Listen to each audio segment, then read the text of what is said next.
Good evening, good afternoon, whoever you find yourselves in this weird, wild, wacky world of ours, and welcome to another exciting installment of Chicago by Night. Wow. This evening's scene will be taking place in Memorial. Sorry, I beg your pardon, I do have this written down. It will take place in, yes, it's Millennial Park, my apologies, in Chicago. Our nightly protagonists have received a rather odd letter written on a purple piece of paper in black ink and placed under their respective doors, or indeed mailed to their respective offices.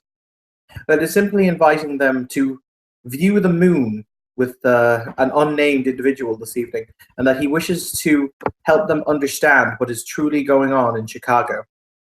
So we will join our intrepid adventurers as they enter the park.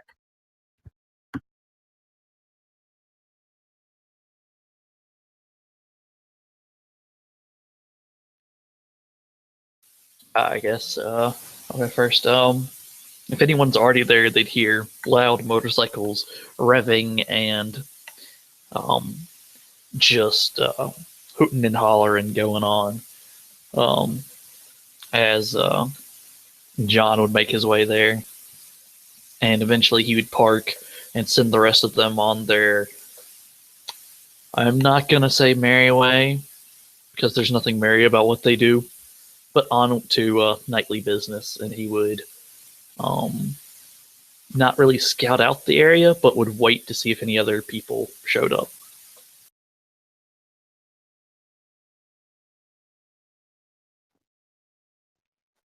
Um, Cecilia would arrive, driven by a chauffeur in some. I'm not good with cars, so it'd probably be a very nice, fairly expensive car. And she will. It actually won't be her emerging from the car first. Instead, it will be her bodyguard, and she'll walk out, look around for a moment, and then nod to Cecilia, who will walk out, and the two will slowly, limpingly make their way deeper into the park. I have a question. Do any of you currently have Auspex, and is it activated? Negative. I do not have all specs. Okay. There is a set of GPS coordinates that denote where in the park the meeting is to take place, which is by a large kind of standing pool of water. You reckon it's some kind of large pond. And seated in front of the pond, with his head bowed, is the individual you see in this picture, covered in black robes, some of which appear to be ragged. There are various different sigils and arcane signs that are inked all the way down them in golden ink. His eyes are closed as he faces his face is held down, looking towards the water.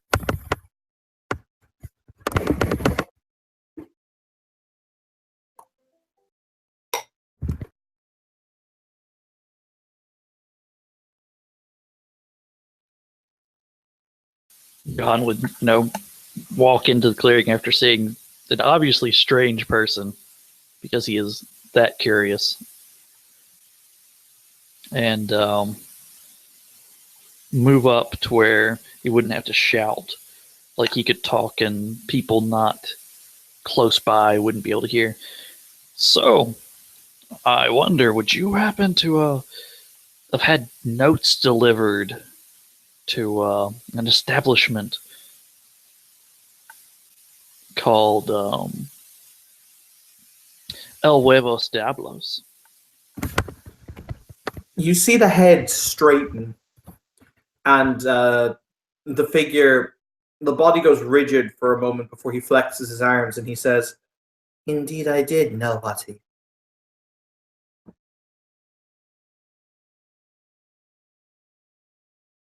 Though I did not send messages to just you, though I sense that our compatriot will soon be arriving." Speak of the devil, and they shall appear. And yeah, Cecilia will walk in, followed by her bodyguard.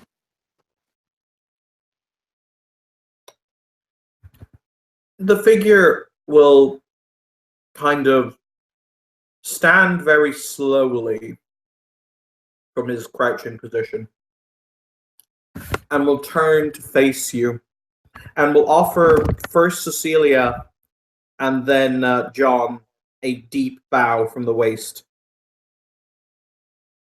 It is a pleasure to meet you, Neltha Thoranti.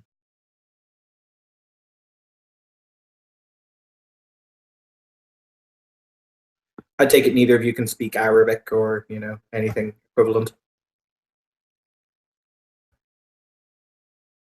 I got Latin. It's not Latin. I know.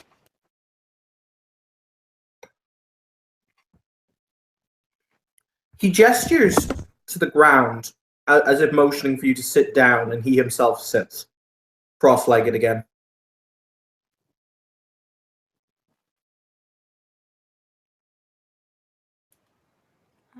Cecilia will arch an eyebrow at that, but will return the bow, though it is not as deep as his, mainly because she doesn't want to accidentally trip and fall and something like that.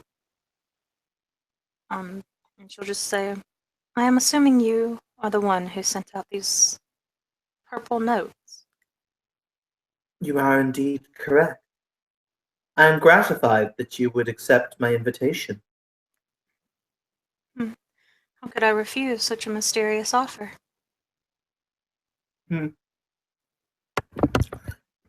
Grog, you still there? He's just listening to everything going by, and he's like, call me paranoid, but random bits of paper being delivered kind of gets my interest in wanting to know what it's about.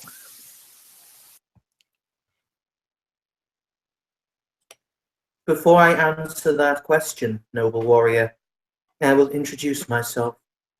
My name is, or rather, I am known as the Obsidian Lantern. It is a pleasure to make your acquaintance.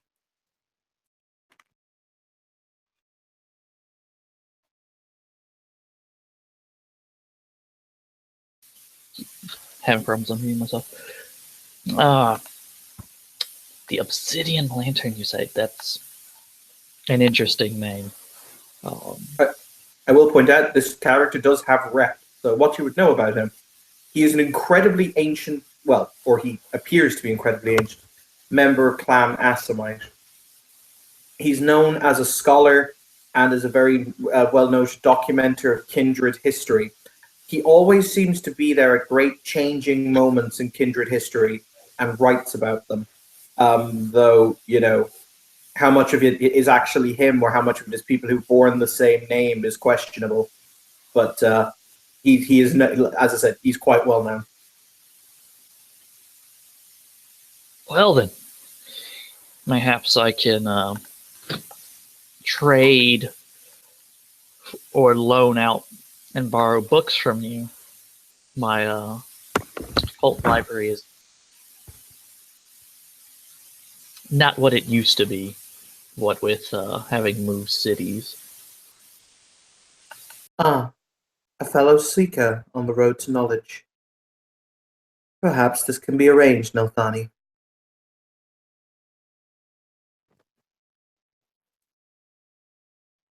By the way, did both of you sit when he gestured for you to sit, or did you not? No, he did not sit.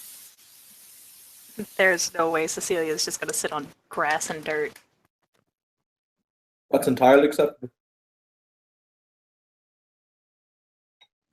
It is at this point that the Obsidian Lantern removes from a belt pouch a deck of cards and starts shuffling them very expertly in his hands.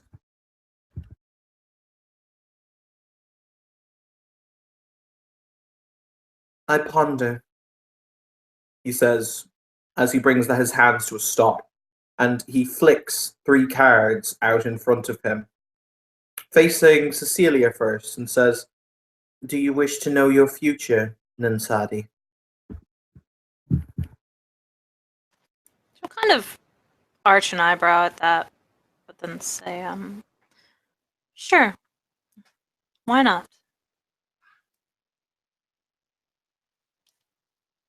He flicks up the first card that he placed out before you, and he says, a How interesting. How very interesting.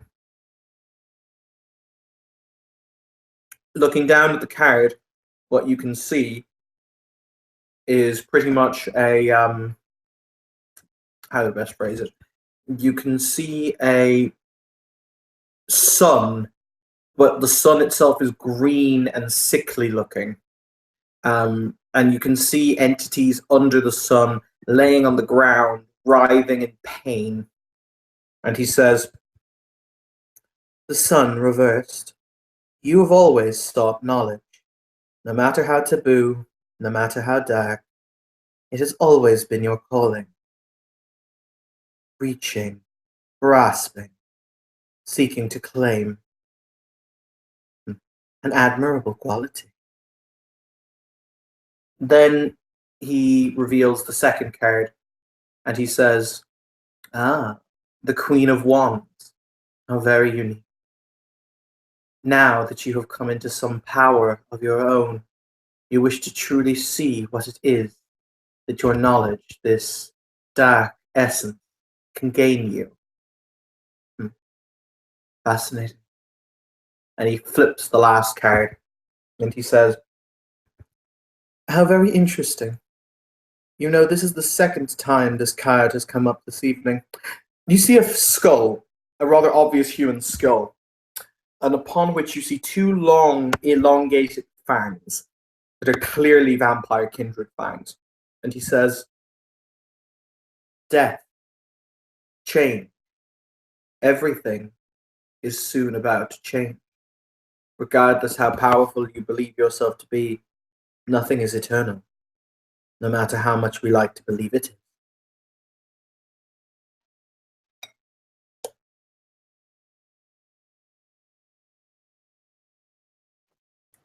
She will just nod. But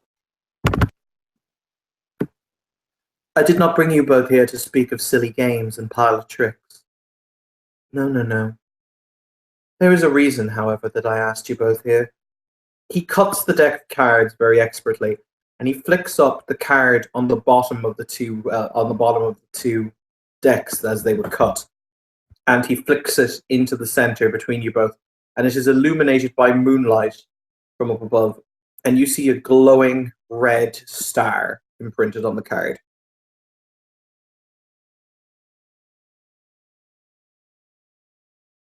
That is why I have asked you here. That is why some of us are here.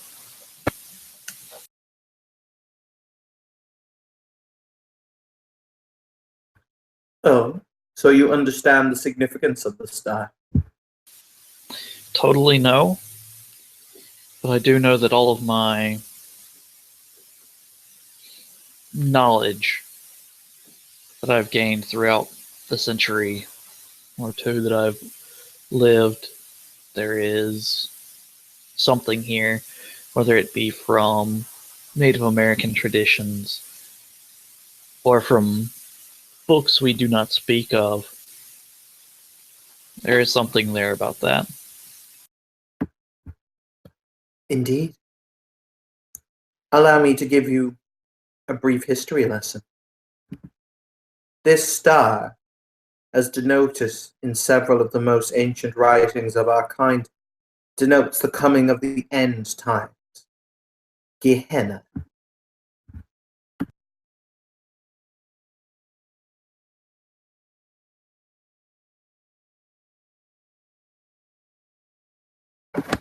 It has been seen once before. Well, at least as far as I am able to ascertain. Ironically, you can't see his face for the wrappings that are around his cheeks.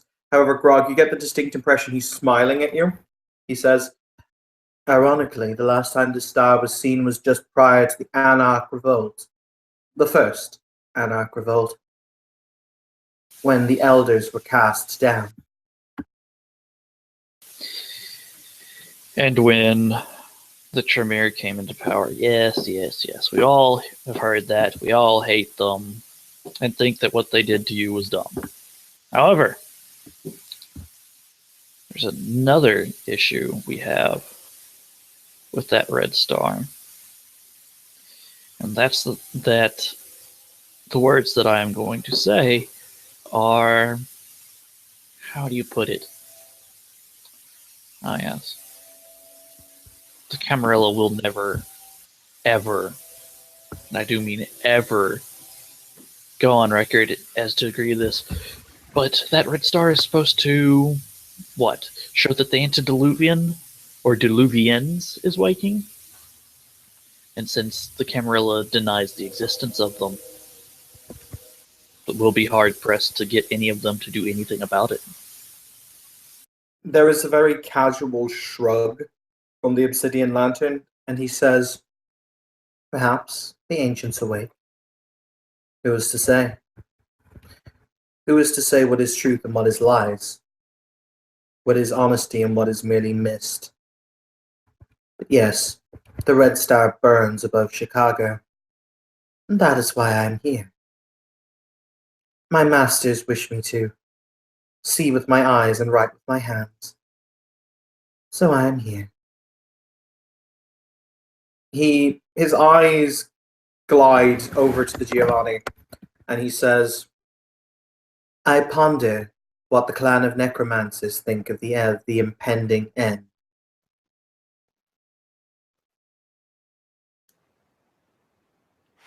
She will just sort of chuckle and not give a response. So sure you are. I envy you that assurance.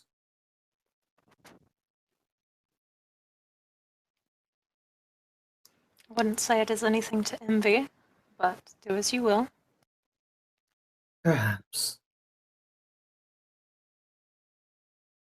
At this point, the Obsidian Lantern gathers up his cards from the ground and places them back into his belt pouch, which he then fastens closed. Would you like me to roll my bones for you? He looks over, kind of bemusedly, and says, "If you wish." All right, hold on. I've got a set. Now they're not human knuckle bones or anything, but I've got a set. Frog, on an out character note, I'd be slightly more concerned if they were human knuckle bones. Continuing on. Well, you shouldn't be. My family has Indian in them. All right. First, I will need 3 bits of information from you.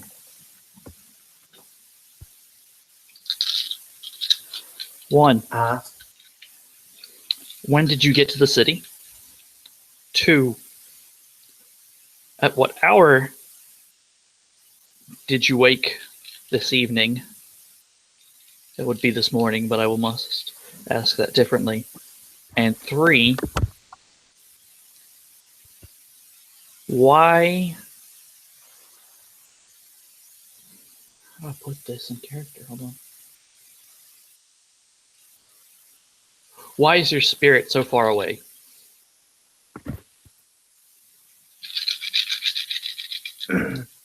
I arrived in the city the day before yesterday. I arose shortly after 7 o'clock this evening. And because all spirits walk a path, mine just happens to walk a little further ahead of me.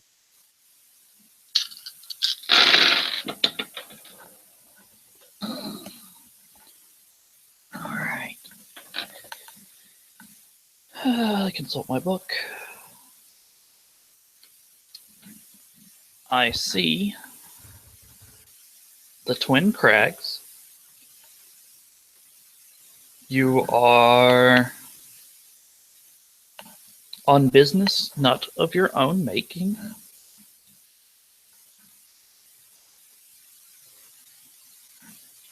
I see the Spirit's Fang. There is something chasing you.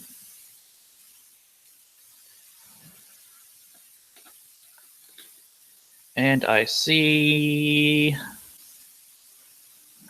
the Dark Moon. There is There is danger in your future. This is what the spirits have shown me this evening.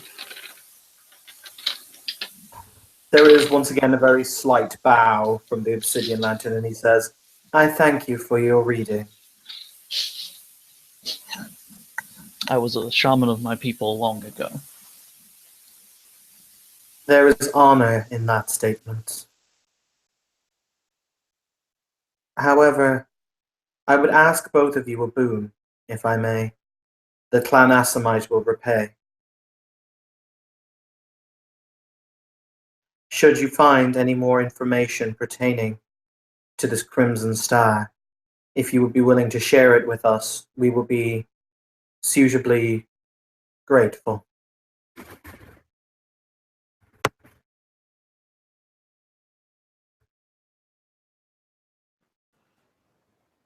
Taya will nod and say, if I do happen across anything pertaining to this, I will let you know.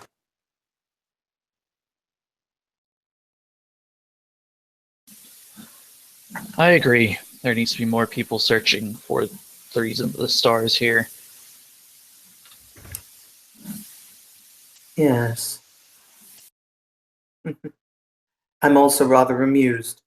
You've been standing before a representative of Clan Asamite for the better part of 15 minutes, and you haven't asked me to kill anyone on your behalf yet. That's a rather unusual stance.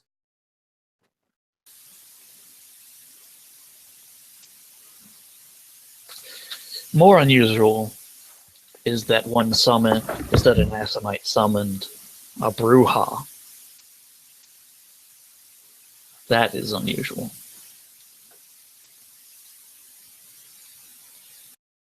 And above that, you summoned an Anarch Bruja. I remember a time, lost now to the annals of history, when the Bruja were the philosopher kings, famous for their rhetoric and their understanding of the world that they viewed through passionate eyes. Just because the world has changed ever so slightly does not mean the reverence and respect I hold for your clan has changed. It is merely the new generation who are uncouth. That's because the rest of us are a dying breed. Can't replace one of us when we die. Not anymore. Too many of the new bloods are hot-headed, heavy-handed, and always spoiling for a fight.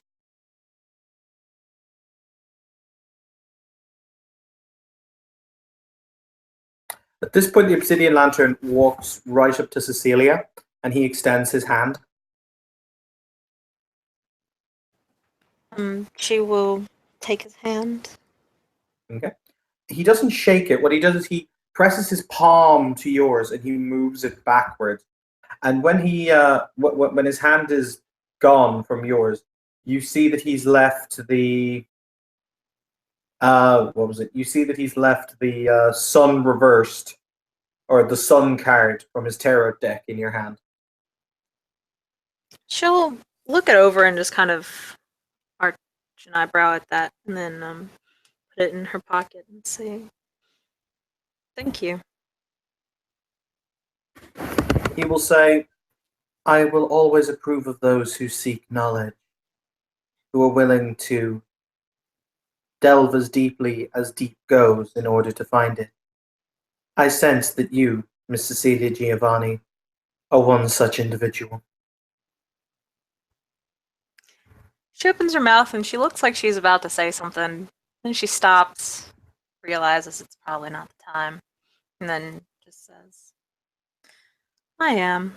Though, unfortunately, I am busy doing other things at this moment, and I am not able to indulge my hunt for information. In that case, once again, the Obsidian Lantern bows deeply to both of you. I shall bid you both good evening. Fare thee well, and be careful. There is much danger in your future. You hear a hissing sound from under the mask, which you kind of assume is laughter, as he says, Indeed, there is always danger upon the steps that one must take. Hakim, watch over you both.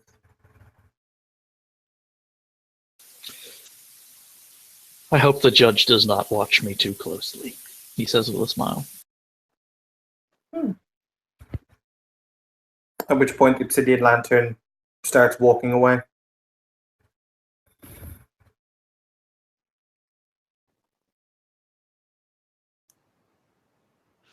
Cecilia will turn to John and just kind of smile and say, "You said you were an anarch, correct?" That I am. She'll nod. Good to know. I might need to speak to your Baron one day. In the future, that is. I'm sure he'll be happy to see you. She'll smile. Certainly. If you ever need anything, please do let me know. Unless you can call back the spirits of my ancestors, there is not much I need. Well, if you ever wish to speak to them, I can see about calling them.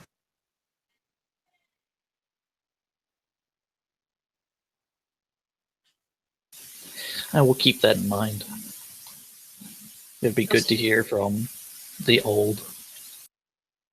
She'll smile and say, "Well, unfortunately, this is all the time that I have for this meeting. There's a lot that I must do this evening and for many to come.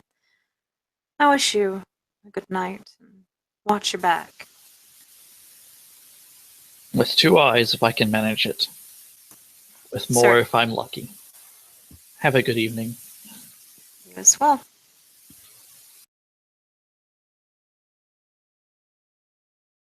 And as both sides do depart and head towards their various motor vehicles, we shall call it scene. Thank you, players, for playing. Thank you, watchers, for watching. Have a pleasant evening.